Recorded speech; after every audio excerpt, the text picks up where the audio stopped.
All right, everybody. So we're on page 198, and this is lesson 96.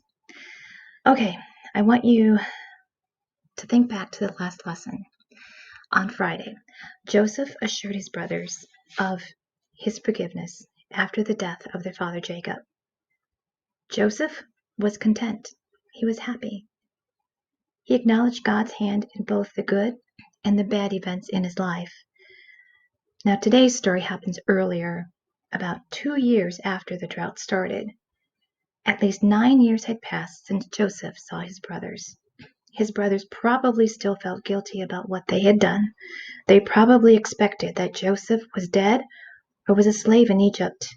In their wildest dreams, they certainly wouldn't expect their brother to have become a ruler in Egypt.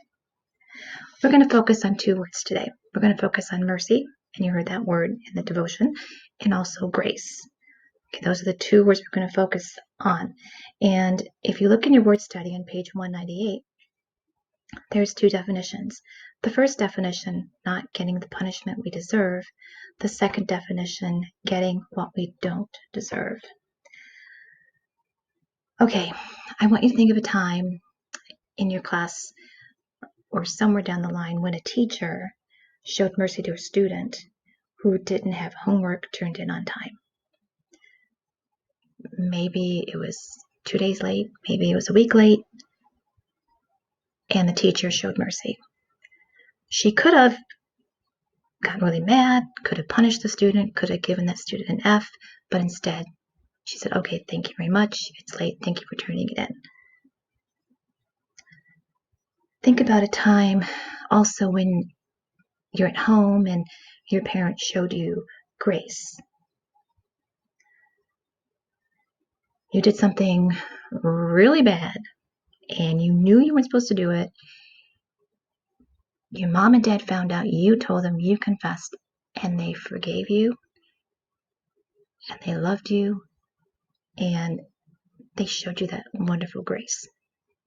So here's what we're talking about. Mercy is not getting the punishment we deserve. Think about that late homework assignment. Grace, getting what we don't deserve. Think about that time when you did that thing and mom and dad said, I forgive you. And that's the end of it. Think about the devotion. You know how he was so sad and so upset, but mom and dad just said, hey, we're not going to punish you. You are sorry for what you did. That is grace. Okay, we're going to start. I'm going to go ahead and read Genesis 45, verses 1 through 20. And I got to switch to my phone. Let me get it going here. All right, Genesis. Then Joseph could not restrain himself before all those who stood by him, and he cried out, make everyone go out from me. So no one stood with him, while Joseph made himself known to his brothers, and he wept aloud, and the Egyptians and the house of Pharaoh heard it. Then Joseph said to his brothers, I am Joseph. Does my father still live? But his brothers could not answer him, for they were confused and worried and scared in his presence. And Joseph said to his brothers, please come near to me. So they came near. Then he said, I am Joseph, your brother, who you sold into Egypt. But now, do not therefore be grieved or angry with yourselves because you sold me here, for God sent me before you to preserve life. For these 2 years the famine has been in the land, and there are still 5 years in which there will be neither plowing nor harvesting. And God sent me before you to preserve a posterity for you in the earth, and to save your lives by a great deliverance. So now it was not you who sent me here, but God. And he has made me a father to Pharaoh and the Lord of all his house, and a ruler throughout all the land of Egypt. Hurry and go up to my father and say to him, thus says your son Joseph, God has made me the Lord of all Egypt. Come down to me, do not tarry. You shall dwell in the land of Goshen, and you shall be near to me, you and your children, your children's children, your flocks and your herds, and all that you have. There I will provide for you, lest you and your household and all that you have come to poverty. for there are still 5 years of famine. And behold, your eyes and the eyes of my brother Benjamin see that it is my mouth that speaks to you. So you shall tell my father of all my glory in Egypt, and of all that you have seen, and you shall hurry and bring my father down here. Then he fell on his brother Benjamin's neck and wept, and wept, and Benjamin wept on his neck. Moreover, he kissed all his brothers and wept over them, and after that his brothers talked with him. Now the report of it was heard in Pharaoh's house, saying, Joseph's brothers have come. So it pleased Pharaoh and his servants well. And Pharaoh said to Joseph, Say to your brothers, do this, load your animals and depart. Go to the land of Canaan. Bring your father and your households and come to me. I will give you the best of the land of Egypt, and you will eat the fat of the land. Now you are commanded, do this. Take carts out of the land of Egypt for your little ones and your wives. Bring your father and come. Also, do not be concerned about your goods, for the best of all the land of Egypt is yours. Then the sons of Israel did so, and Joseph gave them carts according to the command of Pharaoh, and he gave them provisions for the journey. He gave to all of them, to each man, changes of garments.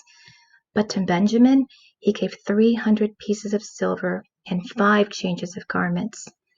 And he sent to his father these things: 10 donkeys loaded with the good things of Egypt, 10 female donkeys loaded with grain, bread, and food for his father for the journey. So he sent his brothers away, and they departed. And he said to them, See that you do not become troubled along the way. Then they went up out of Egypt and came to the land of Canaan to Jacob their father. And they told him, saying, Joseph is still alive, and he is governor over all the land of Egypt. And Jacob's heart stood still because he did not believe them. But when they told him all the words which Joseph had said to them, and when he saw the carts which Joseph had sent to carry him, the spirit of Jacob their father revived. Then Israel said, It is enough. Joseph my son is still alive. I will go and see him before I die. I kind of read too far. That's okay. All right. So here we have Joseph, and he tells his brothers, Hey, it's really me. It's me, Joseph. I'm your brother. I love you. Joseph's brothers, they weren't so sure about this guy. I mean, weren't they kind of scared? Were they kind of nervous? They didn't know what to believe. It's like, he looks like an Egyptian, but he's saying he's not. He's his brother, the brother. Do you think they had any right to expect mercy? I don't think so. What might they feel when Joseph told them what might they feel when Joseph told them to return home and bring their father back? Well, probably really relieved, right? How did Joseph show mercy to his brothers? Well, he didn't punish them. He forgave them. He loved them. He said, Go get dad. Come on, I want to go see dad. And bring your family with you. How did Joseph show grace? He said, You're going to live with me now. You're going to live near me. And I'm going to make sure you get everything that you need. So do we have reasons to fear God? Oh, yes, we do. Because under the law, we are condemned. We are sinners. Do we have any right to expect mercy for what we've done? Well, no, we don't, because we are sinners. Okay, we should be punished for all the sins that we do. But God shows mercy to us. He sent Jesus to die on the cross for you and for me and for everybody. And through Jesus, we are forgiven. And that's a really awesome thing. How does God show us his grace? Well, he sent Jesus to live that perfect life that, hey, we are not able to do at all. And Jesus took that punishment for our sins when he died on the cross. And as we're in this Lenten season, it's good for us to remember that. All the things that he went through for me and for you. He took all that pain and guilt and suffering away. If you really think about it, it's pretty amazing. The amazing grace that Jesus gave to us and all that suffering he did for you and for me. It's pretty amazing stuff. Okay, well, if you look at page 199, okay, you see the picture. Okay. Just fill in emotions that you think happened when Joseph said, "It's me." Maybe some of the brothers were kind of in disbelief, sad, happy, excited. Joseph, he was probably just so excited to tell them, he couldn't wait.